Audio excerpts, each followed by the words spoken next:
कानपुर में दंगा करने के इल्जाम में अब तक 50 आरोपियों को गिरफ्तार किया गया है। कल जिन 40 आरोपियों की फोटो रिलीज की गई थी, उनमें से कुछ को अरेस्ट किया गया है, कुछ खुद ही सरेंडर कर रहे हैं। आज ये लड़का थाने में सरेंडर करने पहुंच गया। पुलिस ने पत्थरबाजी करने वाले जिन 40 आरोपियों की फोटो जारी की थी, उस पोस्टर में 13वें नंबर पर इस लड़के की भी तस्वीर है।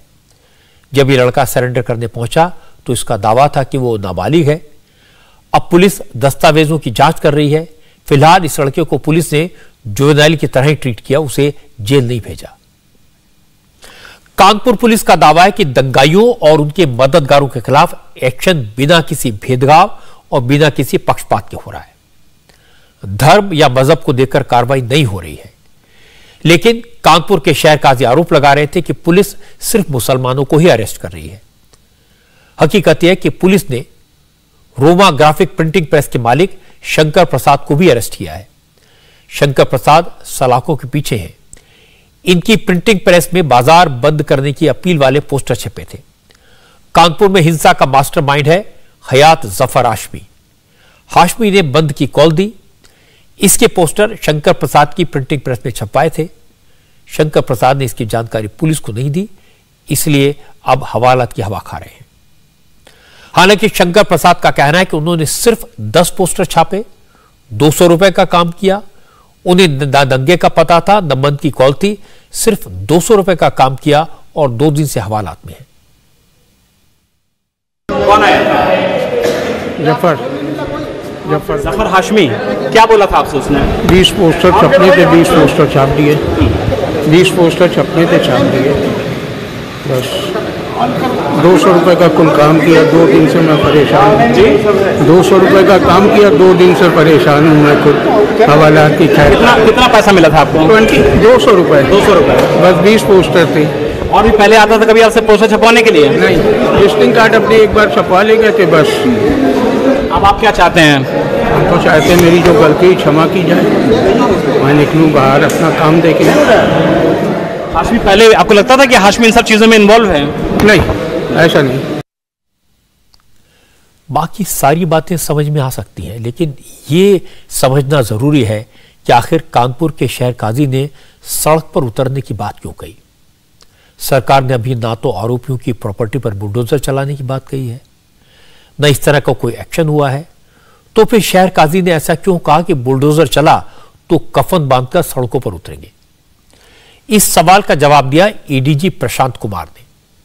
प्रशांत कुमार ने बताया कि प्रशासन तोड़फोड़, दंगा और पत्थरबाजी करने वालों से वसूली की तैयारी कर रहा है। इसके साथ साथ आरोपियों की इलीगल प्रॉपर्टीज की पहचान की जा रही है। अब तक आरोपियों की 147 गैर कानूनी प्रॉपर्टीज की पहचान हो चुकी है और जो गैर कानूनी है उस पर कानून का हथौड़ा तो चलेगा। जिन लोगों ने षड्यंत्र करके वहां माहौल खराब करने की कोशिश की, उनकी पहचान हुई है और उनके हम लोगों ने पोस्टर भी लगाए हैं।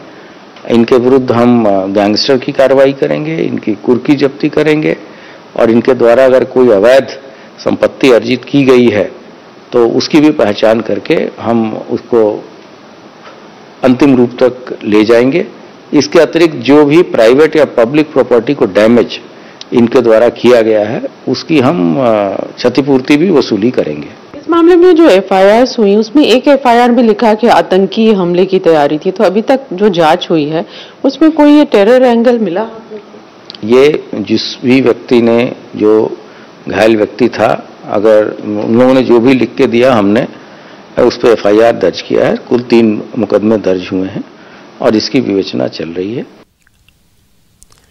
ये हमारी संवाददाता रुचि कुमार थी जो एडीजी प्रशांत कुमार से बात कर रही थी।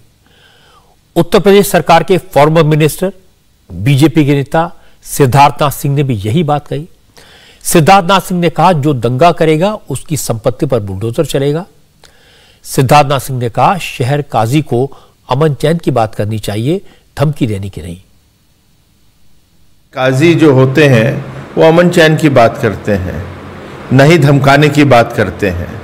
और जिस प्रकार की भाषा का इस्तेमाल कानपुर के काजी साहब कर रहे हैं, वो कह रहे हैं कि हम लोग कफन बांध के निकलेंगे। ये किसको धमका रहे हैं? कानून अपना काम कर रहा है और उसको करने देना चाहिए और उसके ऊपर कोर्ट होता है, कोर्ट पे विश्वास करना चाहिए। उत्तर प्रदेश की सरकार निष्पक्ष जांच करवा के निष्पक्ष कार्रवाई करवा रही है और काजी साहब जिस प्रकार की बयानबाजी कर रहे हैं तो लगता है चोर की दाढ़ी में तिनका। उनको संयम रखना चाहिए और ये भड़काऊ बयानबाजी नहीं करनी चाहिए।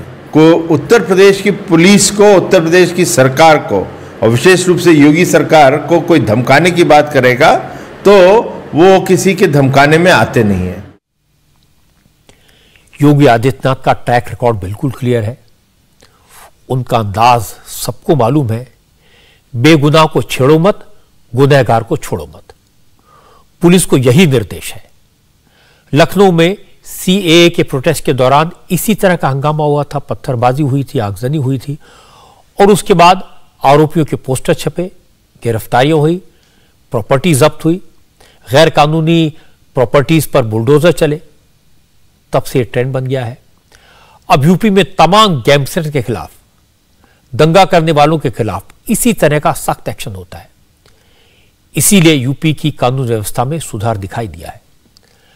अगर पुलिस मुस्तैद है, गैंगस्टर्स को पकड़ रही है, दंगा फसाद करने वालों पर लगाम लगा रही है, तो ये पुलिस का काम है। क्योंकि अगर कानून व्यवस्था अच्छी होगी, अपराधियों के हौसले पस्त हो जाएंगे, तो इससे हिंदू हो या मुसलमान, सबकी जिंदगी में अमन चैन होगा, सब सुरक्षित महसूस करेंगे। इसलिए इस तरह के मामलों को मजहबी रंग देना ठीक नहीं है। कम से कम मौलानाओं को, धर्मगुरुओं को इस तरह की बातें नहीं करनी चाहिए, जैसी कानपुर के शहर काजी ने कही। इंडिया टीवी हर वक्त हर जगह डाउनलोड करने के लिए सर्च करें India TV news Google play store या ऐप स्टोर पर।